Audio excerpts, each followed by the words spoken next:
Mi vecina fingía coquetear conmigo para provocar a su marido, y terminó destruyendo su matrimonio. Nunca imaginé que un simple saludo por encima de una cerca terminaría convirtiéndome en el villano de una historia que ni siquiera era mía.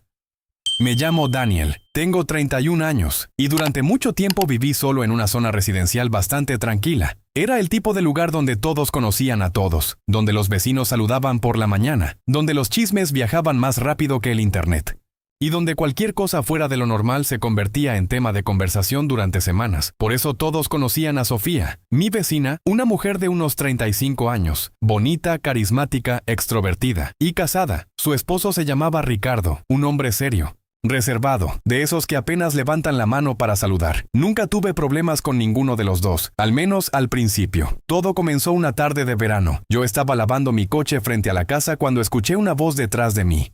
¿Siempre lavas tu coche tú solo? Volteé. Era Sofía, sonriendo. Apoyada sobre la cerca que separaba nuestras casas, me reí. Bueno, alguien tiene que hacerlo. Ella soltó una carcajada y siguió hablando. Nada raro, nada fuera de lugar. Solo una conversación normal entre vecinos. Pero algo me llamó la atención. Cada pocos segundos miraba hacia la ventana de su casa, como si estuviera comprobando algo, o esperando que alguien la viera. No le di importancia, hasta que empezó a repetirse, cada vez que Ricardo estaba en casa. Sofía aparecía. Si yo salía a regar las plantas, aparecía. Si lavaba el coche, aparecía. Si sacaba la basura, aparecía. Y siempre ocurría exactamente lo mismo. Conversaciones largas, risas exageradas, comentarios demasiado amistosos y miradas constantes hacia la ventana donde estaba su esposo. La situación comenzó a parecerme extraña, pero seguí ignorándola, hasta que un día escuché una discusión muy fuerte. Venía de su casa, gritos, puertas golpeándose, objetos cayendo, y una frase que alcanzó a escucharse claramente. Entonces vete con él. Silencio. Y después un portazo. Aquella noche entendí algo. Yo era él, sin haber hecho absolutamente nada. Los meses siguientes la situación empeoró. Sofía comenzó a actuar de forma más evidente. Me llevaba comida. Me saludaba demasiado efusivamente. Buscaba cualquier excusa para hablar conmigo, incluso cuando había otras personas presentes. Y lo peor era que todo ocurría cuando Ricardo estaba mirando. Como si quisiera que lo viera. Como si ese fuera el objetivo. Al principio pensé que quizá realmente le gustaba.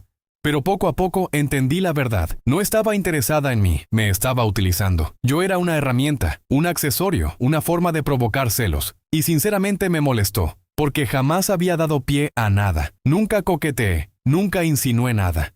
Nunca crucé ningún límite. Pero eso no parecía importar. Un día decidí hablar con ella. Sofía, creo que tu esposo tiene una idea equivocada sobre nosotros. Ella sonrió. ¿Y qué idea es esa? ¿Que pasa algo entre nosotros?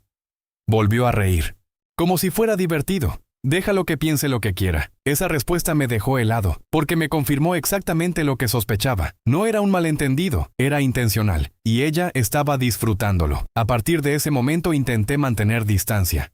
Cada vez que salía, evitaba conversaciones largas. Si me saludaba, respondía brevemente. Si buscaba platicar, encontraba una excusa para irme. Pensé que eso resolvería el problema. Me equivoqué. Porque cuando alguien necesita atención desesperadamente, no siempre acepta un no como respuesta. Una tarde encontré algo raro, una fotografía, debajo de la puerta de mi casa. Era una imagen mía hablando con Sofía junto a la cerca, tomada desde lejos.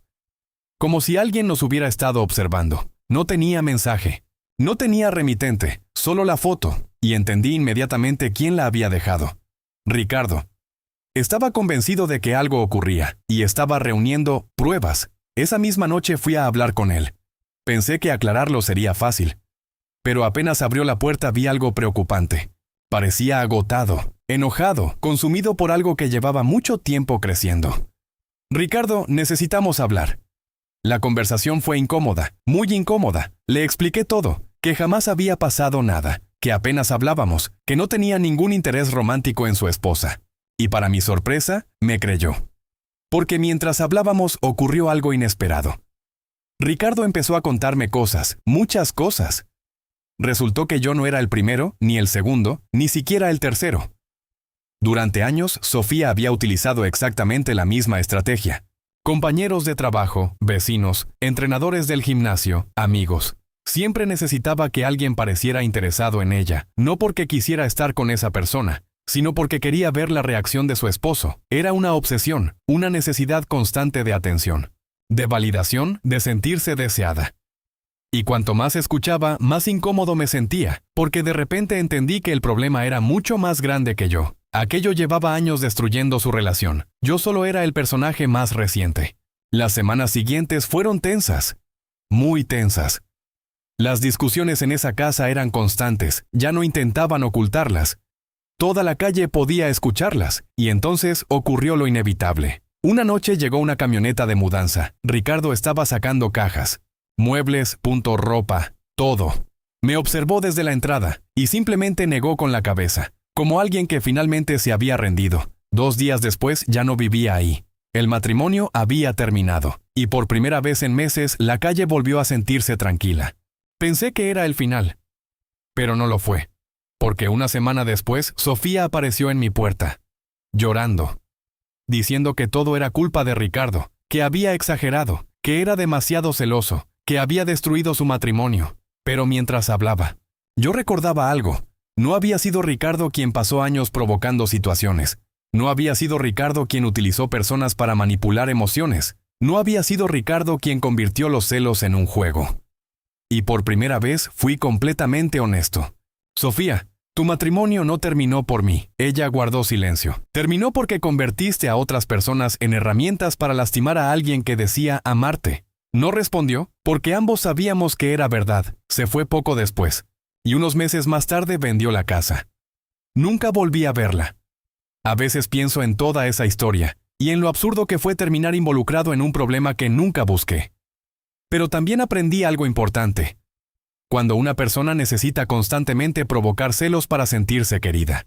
El problema no es la relación. El problema está mucho más profundo, y tarde o temprano termina destruyendo todo lo que tiene alrededor.